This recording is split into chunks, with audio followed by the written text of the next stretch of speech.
ಹೇಳಿದ್ದನ್ನೇ ಹೇಳ್ತಾ ಇರೋದು. ಯಾಕಂದರೆ ಎಲ್ಲರೂ ಮಾತಾಡೋದು ಸಿನಿಮಾದ ಬಗ್ಗೆ ಮಾತಾಡುವಾಗ ಅಧಿಪತ್ರ ಸಿನಿಮಾ ಅದು ಇದು.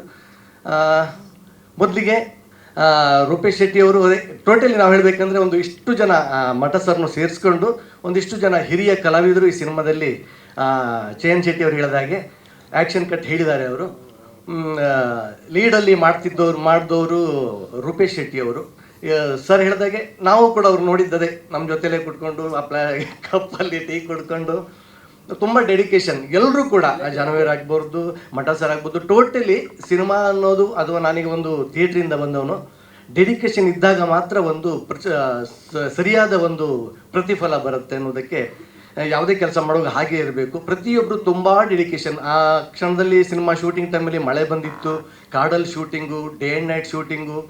ಆಮೇಲೆ ಇದು ನಾವು ಇಂಬಳೆ ಹೇಳ್ತೀವಿ, ಏನು ಹೇಳ್ತೀವಿ ಅದಕ್ಕೆ, ಇಂಬಳ ಕಚ್ತಲ್ಲ, ಅಜ್ಜಿಗಣೆ ಅದಿತ್ತು, ರಕ್ತ ಅದು ನಮ್ಮದು ಕುಡ್ದಿತ್ತು, ನಾವು ಸಾಯಿಸಿದ್ದೀವಿ. ಅದ್ರ ಜೊತೆ ಒಟ್ಟಿಗೆ ಟೋಟಲಿ ಎಲ್ಲ ಸಿನಿಮಾ ಮಾಡಿದ್ರು ಒಂದೇ ಹೇಳೋದು, ಕಷ್ಟಪಟ್ಟು ಮಾಡಿದ್ದೀವಿ ಅಂಥದ್ದು. ಕಷ್ಟ ಅಲ್ಲ, ಇಷ್ಟದ ಜೊತೆ ಕಷ್ಟ ಸೇರಿಕೊಂಡು, ಕಷ್ಟ ಇಷ್ಟ ಎರಡೂ ಸೇರಿಕೊಂಡು ಮಾಡಿದಂಥ ಸಿನಿಮಾ. ನಿಜವಾಗಿಯೂ ಅದೇ ನಮ್ಮ ಕರಾವಳಿಯ ಒಂದು ಆಚರಣೆ ಅದು ಇದೆ. ಇದರಲ್ಲಿ ಒಂದು ಸಸ್ಪೆನ್ಸ್ ಇದೆ, ಒಂದು ವಿಶೇಷವಾದ ಸಿನಿಮಾ ಅನ್ಬೋದು.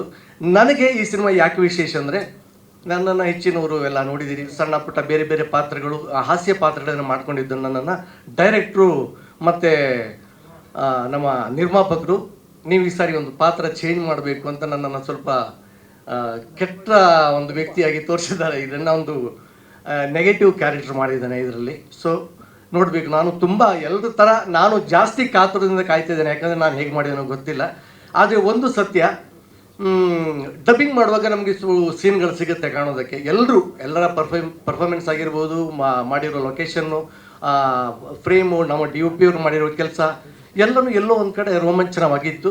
ಸಕ್ಸಸ್ ಆಗಲಿ, ಚಯನ್ ಶೆಟ್ಟಿ ಅವರ ಪ್ರಥಮ ನಿರ್ದೇಶನವರಿಗೆ ಅವರಿಗೆ ಸಕ್ಸಸ್ ಆಗಲಿ, ನಮ್ಮ ಟೀಮಿನಲ್ಲಿ ಕೆಲಸ ಮಾಡಿರುವಂಥ ಎಲ್ಲರಿಗೂ ಸಕ್ಸಸ್ ಆಗಲಿ, ಕನ್ನಡ ಚಿತ್ರ ಬೆಳೀಲಿ. ಎಲ್ಲರೂ ನಮ್ಮ ಚಿತ್ರವನ್ನು ನೋಡಿ ನಮಗೆ ಸಪೋರ್ಟ್ ಮಾಡಬೇಕೆ ಕೇಳ್ಕೊಡ್ತೇನೆ. Thank you very much. Matha sir ಮತ್ತು ರಘುಪಾಂಡೇಶ್ವರ್ ಸರ್ಗೆ ಥ್ಯಾಂಕ್ಸ್ ಹೇಳೋಕ್ಕೆ ನನಗೆ ಚಾನ್ಸ್ ಸಿಕ್ಕಿರಲಿಲ್ಲ. ಥ್ಯಾಂಕ್ ಯು ಸರ್, ನಿಮ್ಮಿಬ್ರಿಗೂ. ನಿಮ್ಮ ಒಂದು ಸಲಹೆ, ಸಪೋರ್ಟ್ ನನಗೆ ತುಂಬ ಹೆಲ್ಪ್ ಆಗಿದೆ. ಆ್ಯಂಡ್ ನಮ್ಮ ಅಧಿಪತ್ರ ಸಿನಿಮಾ ಇದೇ ತಿಂಗಳು 7ನೇ ತಾರೀಕು ರಿಲೀಸ್ ಆಗ್ತಿದೆ. ಈಗಾಗಲೇ ಟ್ರೇಲರ್ಗೆ ಒಂದೊಳ್ಳೆ ರೆಸ್ಪಾನ್ಸ್ ಸಿಕ್ಕಿದೆ. ಅದಕ್ಕೆ ಎಲ್ರಿಗೂ ಥ್ಯಾಂಕ್ಸ್ ಹೇಳ್ತೀನಿ. Especially media, thank you so much. ಎಲ್ಲರೂ ಥಿಯೇಟರ್ಗೆ ಬಂದು ನಮ್ಮ ಸಿನಿಮಾನ ನೋಡಿ ಸಪೋರ್ಟ್ ಮಾಡಬೇಕಂತ ಕೇಳ್ಕೊತಾ ಇದ್ದೀನಿ. Thank you.